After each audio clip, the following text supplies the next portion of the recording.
السلام علیکم۔ وعلیکم السلام۔ استاذ میرا سوال آپ سے ہم جنس پرستی سے متعلق ہے۔ اب تو ہم جنس پرستی کو میڈیکل سائنس کی بنیاد پر ہیومن سیکسولیٹی کے ایک نارمل ویریئنٹ کے طور پہ دیکھا جاتا ہے، اس کو ایک مرض یا ڈس آرڈر کے طور پر نہیں دیکھا جاتا۔ میں پوچھنا آپ سے یہ چاہ رہا ہوں کہ اس کو اگر ہم ایک مرض یا ڈس آرڈر کے طور پہ دیکھتے ہیں تو اس کی کیا بنیاد ہے؟ یعنی وہ شخص جو یہ اپنے اندر میلان محسوس کرتا ہے، اس میں نہ تو اس سے متعلق کوئی ڈسٹریس کا پہلو ہوتا ہے، نہ ہی اس کی باڈی فنکشننگ میں کوئی تبدیلی آتی ہے، اور نہ ہی وہ کوئی ہارم پروڈیوس کر رہا ہوتا ہے، کوئی کسی کو نقصان پہنچا رہا ہوتا ہے۔ تو پھر اس صورت میں ہم اس کو اگر مرض قرار دیتے ہیں تو پھر وہ کس بنیاد پر اس کو ہم دیکھیں گے؟ نہیں، یہ کسی نے بھی نہیں کہا کہ یہ کوئی مرض ہے۔ یعنی ہم جن چیزوں کو اپنے باطن میں محسوس کرتے ہیں وہ بعض موقعوں پر ہمارے آباء و اجداد سے چلی آ رہی ہوتی ہیں، بعض موقعوں پر وہ ہمارے بچپن کے بعض حوادث سے پیدا ہو جاتی ہیں، بعض موقعوں پر ہم خود الف و عادت سے ان کو اپنے وجود کا حصہ بنا لیتے ہیں۔ ان پہ تحقیق کرتے رہیے، اس سے کوئی فرق نہیں پڑتا۔ اور ایسا بھی ہوتا ہے کہ ہم جب کسی چیز کو اختیار کرتے ہیں تو پہلے مرحلے میں تو بس وہ ایک اختیاری ہوتا ہے، لیکن آہستہ آہستہ وہ انحراف ہمارے وجود کا حصہ بن جاتا ہے، اور ہم اس احساس میں بھی مبتلا ہو جاتے ہیں کہ ہم اس کے بغیر نہیں رہ سکتے۔ یہ سب معاملات انسانوں کے تجربات میں پیش آتے ہیں۔ ان کی تحلیل نفسیات کا علم بھی کرتا ہے، آپ بھی کرتے رہیے۔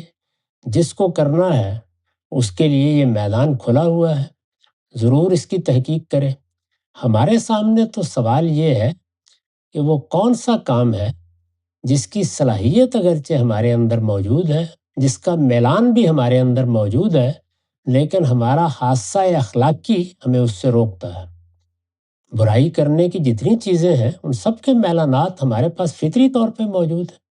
اس کو تو چھوڑ دیجئے، زنا کے لیے میلان، نشے کی چیزوں کے لیے میلان، جوا کھیلنے کے لیے میلان، کتنے میلانات ہیں جو ہم اپنے اندر فطری طور پر پاتے ہیں۔ اس کو خود اللہ کی کتاب نے بیان کر دیا کہ ہم نے انسان کے نفس کا جب تسویہ کیا تو فَأَلْهَمَهَا فُجُورَهَا وَتَقْوَاهَا، اس میں دونوں چیزیں رکھتی ہیں۔ یعنی وہ جس طرح نیکی اور خیر کے فطری میلانات رکھتا ہے اسی طرح شر کے بھی فطری میلانات رکھتا ہے، لیکن اس کے ساتھ اس کو ایک بڑی غیر معمولی چیز دی، وہ اس کا ارادہ و اختیار ہے۔ یہ ارادہ و اختیار اس لیے دیا گیا ہے کہ وہ ان میلانات میں اپنے اخلاقی احساس کی بنیاد پر انتخاب کرے۔ یہ انتخاب ہے جو مذہب میں، دین میں، اخلاقی اصولوں میں اور اسی طریقے سے نظم اجتماعی میں زیر بحث رہتا ہے۔ میلانات کہاں سے پیدا ہو رہے ہیں یہ سائنس کا موضوع ہے، اس پر وہ اپنا کام کرتی رہے، ان کو متعین کرتی رہے۔ مذہب نے اس معاملے میں قرآن کو دیکھ لیجئے، پیغمبر کی ہدایات کو دیکھ لیجئے، کہیں کسی قسم کا تبصرہ نہیں کیا۔ وہ اس پر جس پہلو سے گفتگو کر رہا ہے وہ بالکل وہی ہے جس طرح سے وہ دوسری برائیوں کے بارے میں گفتگو کرتا ہے۔ برائیوں کی اس نے 3 اقسام متعین کر دی ہیں، یعنی فواحش ہے، حق تلفی ہے، دوسروں کے جان مال آبرو کے خلاف زیادتی ہے۔ تینوں کو دیکھ لیں، تینوں کے میلانات بعض لوگوں میں فطری طور پر موجود ہوتے ہیں، اور وہ بعض خاص صورتوں میں بعض طبائع کا حصہ بھی ہوتے ہیں۔ لیکن یہ بتایا گیا کہ انسان کو ارادہ و اختیار بھی دیا گیا ہے اور عقل بھی دی گئی ہے۔ ارادہ و اختیار کے ذریعے سے وہ یہ فیصلہ کرتا ہے کہ مجھے ان میں سے کس چیز کو اختیار کرنا ہے، اور بعض اوقات بڑے منہ زور میلانات کا رخ بدل دیتا ہے۔ یہ چڑھے ہوئے دریا کی طرح ہوتے ہیں لیکن بند باندھ دیتا ہے۔ یہ امتحان ہے جس میں انسان کو ڈالا گیا ہے۔ تو اس میں یہ بحث میرے نزدیک مذہب کے دائرے کی بحث نہیں ہے کہ فلاں میلان کیوں پیدا ہو رہا ہے۔ انسانوں میں وہ میلان ان کی فطرت کے لحاظ سے ہے، وہ انہوں نے الف و عادت سے پیدا کر لیا ہے، وہ ان کے ہاں کسی موروثی پہلو سے جیسے امراض منتقل ہوتے ہیں منتقل ہو گیا ہے۔ جو بھی اس کی وجہ یا اس کا سبب ہے، کیا وہ عذر کے درجے میں پہنچ گیا ہے یعنی انسان معذور ہے، جیسے کہ کسی آدمی کی عقل ضبط ہو جاتی ہے تو اب اس سے عقلی فیصلوں کی توقع نہیں کی جاتی۔ اسی طرح کوئی آدمی کسی عضو سے معذور ہو جاتا ہے تو اس کے استعمال کی توقع نہیں کی جاتی۔ یہ بات کہ میں وہاں پہنچ گیا ہوں جہاں میرے لیے یہ معذوری ہے، اس کا فیصلہ ہر انسان کرتا ہے، اور اس کا فیصلہ صحیح ہے یا غلط وہ خدا قیامت میں بتا دے گا۔ ہم جو کچھ بتا رہے ہیں وہ صرف اتنی بات ہے کہ فلاں اور فلاں کام ایسے ہیں جن کاموں کو تمہارا پروردگار پسند نہیں کرتا، جو تمہارے وجود کو آلودہ کرتے ہیں، جن چیزوں میں پاکیزگی نہیں ہے۔ تم کو اگر جنت میں جانا ہے تو اپنے آپ کو پاکیزہ بنا کر جانا ہے۔ تو یہ پاکیزگی زندگی کے ہر پہلو سے متعلق ہوتی ہے، یہ بدن سے بھی متعلق ہے، یہ خور و نوش سے بھی متعلق ہے، اور یہ اسی طریقے سے انسان کے اخلاق سے بھی متعلق ہے۔ کتنی چیزیں ہیں جن کے کھانے کے لیے لوگوں میں بے پناہ رغبت اور میلان ہے، اور بعض موقعوں پر اس میلان کا اظہار بھی ہوتا ہے۔ میں نے بہت سے لوگوں کو دیکھا ہے کہ وہ مثال کے طور پر سور کا گوشت کھانے کے لیے بیتاب رہتے ہیں، اس کے بارے میں بہت اچھے تبصرے کرتے ہیں، اس کا ذائقہ بیان کرتے ہیں، اور پھر یہ کہتے ہیں کہ فلاں اور فلاں چیزیں تو اسی کی بنی ہوئی ہوتی ہیں جو انسان کے لیے بہت زیادہ ہنس کا باعث بنتی ہیں۔ تو یہ تمام زندگی ایسے ہی ہے، یعنی اس میں میلانات اگر موجود ہیں تو امتحان ہے، اگر میلانات ہی موجود نہیں ہے تو امتحان کس بات کا؟ یہ انسان کے علم کا بھی امتحان ہے اور عمل کا بھی امتحان۔ مذہب اس کو یہاں سے دیکھتا ہے، یعنی وہ آپ کو یہ دعوت دیتا ہے کہ آپ کو ایک دن ایک نئی دنیا میں داخل ہونا ہے۔ اس نئی دنیا میں پاکیزہ لوگوں ہی کا انتخاب کیا جائے گا۔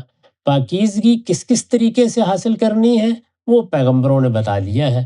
اس پاکیزگی کو حاصل کرنے کے معاملے میں یہ بحث انہوں نے کبھی نہیں کی کہ فلاں چیز کو مرض قرار دیا جائے، فلاں چیز کو عذر قرار دیا جائے، وہ انسانی عقل پر چھوڑ دیا ہے، اور یہ بتایا ہے کہ یہ پاکیزگی کے اہداف ہیں، ان کو حاصل کرنے کی جدوجہد کیجیے۔